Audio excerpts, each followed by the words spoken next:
1922, Allemagne. Une nuit sombre. 6 personnes ont été massacrées à la ferme Hinterkaifeck. Des empreintes dans la neige ne menaient que dans une direction, de la forêt vers la maison. Mais personne n'en est ressorti. La bonne entendait des voix derrière les murs, des pas lourds dans le grenier, mais il n'y avait personne. Les clés ont disparu. Le tueur vivait déjà à l'intérieur avec eux. Un par un, attirés dans la grange, un coup de pioche, un meurtre froid dans l'obscurité. Même après la mort, de la fumée sortait de la cheminée. Quelqu'un nourrissait le feu. Le mystère de Hinterkaifeck reste entier à ce jour. Le soir du 31 mars, une tempête a éclaté dehors. C'était leur dernière nuit. Un par un, quelque chose les attira dans la grange. Noir complet.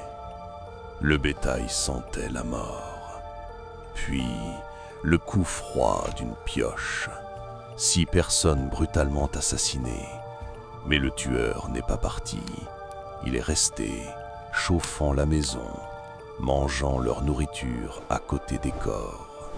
C'était quelque chose de plus horrible que le crime.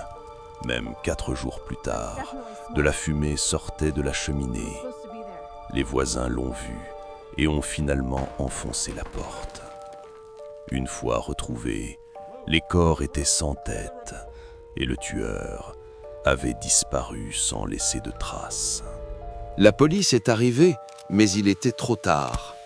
Les têtes des victimes ont été retirées et emmenées à Munich pour examen. Même des voyants célèbres ont été appelés, tenant les crânes pour trouver le tueur. Mais les esprits sont restés silencieux.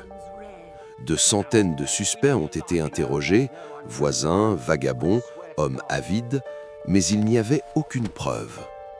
Un an plus tard, en 1923, les habitants ont complètement démoli la maison maudite. Et c'est là, cachée sous le plancher du grenier, qu'ils ont trouvé la pioche sanglante. Le tueur l'avait laissée là. Aujourd'hui, il ne reste qu'un champ vide et un vent froid. Le mystère de Hinterkaifeck est parti à jamais.